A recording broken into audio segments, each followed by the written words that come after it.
জিলিং সারেং মানে গ্রামটার নাম শুনলেই গায়ে দেখো আমার কাঁটা দিয়ে দিচ্ছে। ওই যে দেখতে পাচ্ছ কত দূরে একটা ঝিল আছে, আর এখান থেকে ওই রাস্তা হয়ে গ্রামটা যেতে হবে, আর এইটুকু যাওয়ার জন্য আমাকে 15 কিলোমিটার অতিক্রম করতে হবে।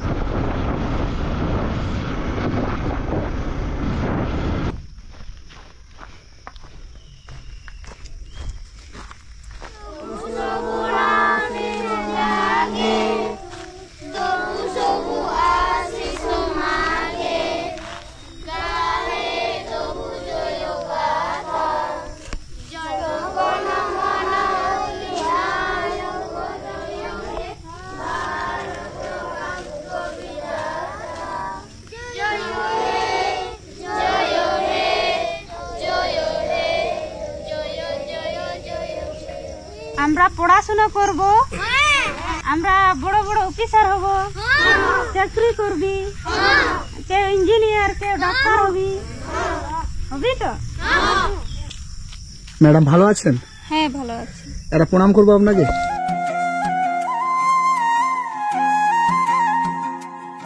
বাচ্চাটি কার?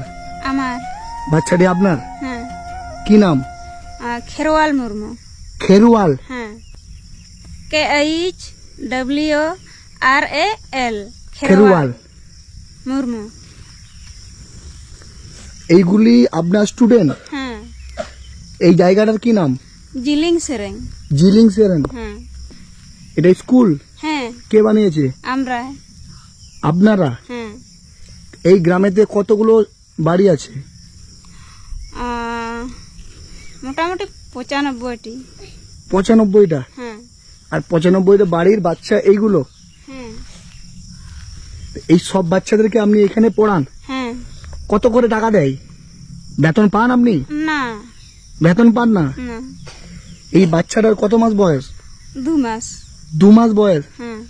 এই জায়গাটা মানে আমাদের নর্মালি ভূমিপৃষ্ঠ থেকে 1000 ফুট উপরে, এবং এখানে আমি যে এলাম পুরুলিয়া অযোধ্যা পাহাড়, এই যে টপ হিল, সেখান থেকে আমাকে 25 কিলোমিটার আসতে হলো। ওই 25 কিলোমিটারের মধ্যে না একটা দোকান পেয়েছি, না একটা বাজার পেয়েছি। তো এইখানেও থেকে আপনি এতগুলো বাচ্চার দায়িত্ব নিয়েছেন। হ্যাঁ। আপনার 2 মাসের বাচ্চাটাকে নিয়ে আপনি এই ছেলেগুলোকে পড়াশোনা করাচ্ছেন? হ্যাঁ, আমি ওই 2020 থেকে বাচ্চাকে পড়াচ্ছি, তো এখনো পড়াচ্ছি আমার 2 মাসের বাচ্চা নিয়ে। কি নাম তোমার? প্রিয়ঙ্কা। প্রিয়ঙ্কা? তোমার কি নাম? কি নাম তোমার?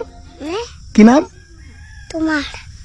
এখনো অবধি আমাদের ভারতবর্ষে এই রকম মানুষ আছে যে 2 মাসের একটা বাচ্চাকে কোলে নিয়ে 100টা বাচ্চার দায়িত্ব নিয়েছে। এতগুলো বাচ্চার দায়িত্ব নিয়েছেন? আপনার আর বাচ্চা আছে? আর একটা বাচ্চা আছে। কোথায় ও? এই তো এইটা? এটা আপনার বাচ্চা?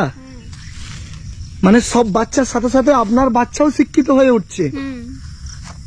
তো এই যে এতগুলো বাচ্চার দায়িত্ব নিয়েছেন, কেন, কি দরকার ছিল ছোট্ট একটা বাচ্চাকে কোলে নিয়ে এই যে সকালবেলা ভোরবেলা উঠে আপনি এতগুলো বাচ্চাকে এই পড়াশোনার দায়িত্ব নিয়েছেন, সেটা কেন, কি দরকার ছিল সমাজে এত কিছু করার?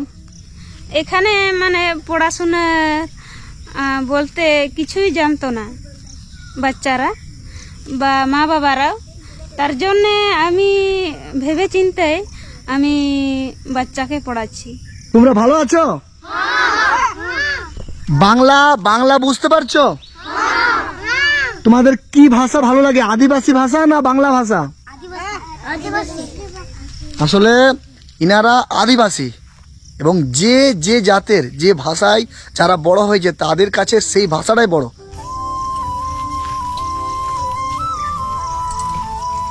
এই মানুষটা একটা টাকাও এই বাচ্চাদের কাছে নেয় না, তারপরেও পুরো গ্রামের বাচ্চাদের জন্য কতটা আত্মত্যাগ করেছে আপনারা ভাবেন।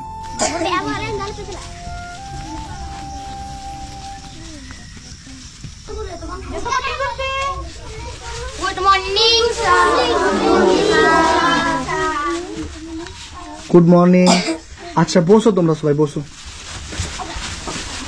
ম্যাডাম, এই সময় এসে আপনাকে আমি বিরক্ত করছি না তো? না, বিরক্ত না। এ ও বি সি এ ওয়াই। আপনারা ভাবেন যে আজকে প্রকৃত শিক্ষকের দর্শন পেয়ে গেলাম। এটাতে সামান্য কিছু আছে আমার তরফ থেকে, এটা রাখবেন। আমাদের ভারতবর্ষের প্রত্যেকটা মহিলাকে আপনি দেখিয়ে দিলেন যে সকালবেলা উঠে শুধু রিল বানানো আমাদের কাজ নয়, সকালবেলা উঠে রাস্তায় নাচা আমাদের কাজ নয়। একটা মানুষ চাইলে অনেক কিছু পারে, একটা মহিলা চাইলে অনেক কিছু পারে। ম্যাডাম, আপনার বাড়িও তো কাছাকাছি, হ্যাঁ, তো আপনার বাড়িতে কে কে থাকে? আমার স্বামী, আমার দুটো বাচ্চা আর আমার শ্বশুর আছে। তো আপনার স্বামী, আপনার শ্বশুর, এনার আছে, শাশুড়ি নেই? না, তাহলে বাড়ির কাজগুলো কে করে? আমি করি। আপনি করেন? হ্যাঁ। আপনার হাজবেন্ড কি করে? আপনার বর?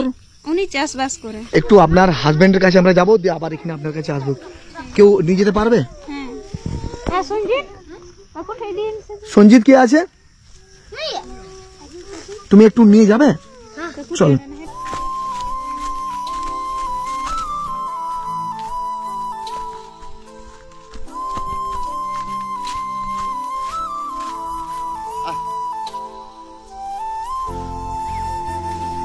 ওই যে ম্যাডাম ওখানে পড়াচ্ছে, হ্যাঁ আপনি কি আপনার ওয়াইফ?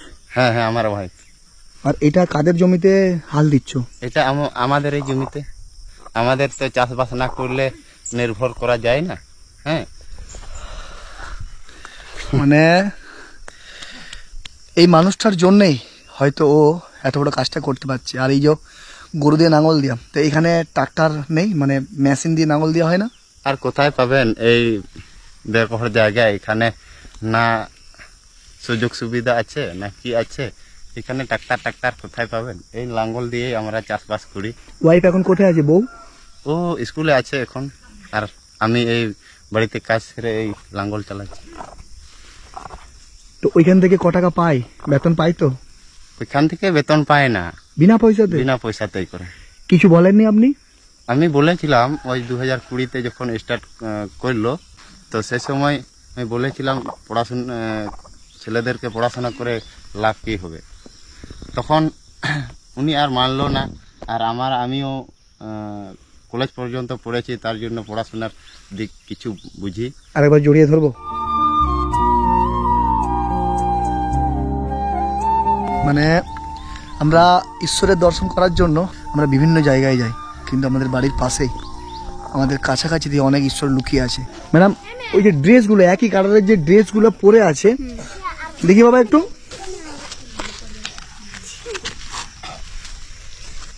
এই ড্রেসগুলো কারা দিয়েছে? কোথায় পেলেন আপনি? এগুলো ওই কলকাতার লোকেরা দিয়েছে। মানে এখানে কি ঘুরতে এসেছিল? হ্যাঁ, ঘুরে দেখার পরে দিয়েছে? হ্যাঁ। আপনারাও যদি এই দিদিমণির পাশে আপনারা একটু দাঁড়ান, তাহলে ইনার সাথে সরাসরি আপনারা যোগাযোগ করতে পারেন। আপনার সাথে সরাসরি যোগাযোগ করতে পারলে ফোন নাম্বার আছে? হ্যাঁ, বলতে পারবেন? হ্যাঁ। বলেন।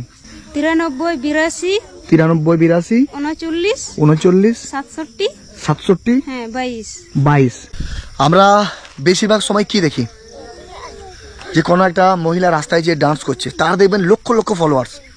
কেউ হয়তো দেখবেন শরীর দেখাচ্ছে, তার দেখবেন lakh lakh million million followers. কিন্তু ইনার ফেসবুক নেই, ইনি সোশ্যাল মিডিয়ায় থাকে না।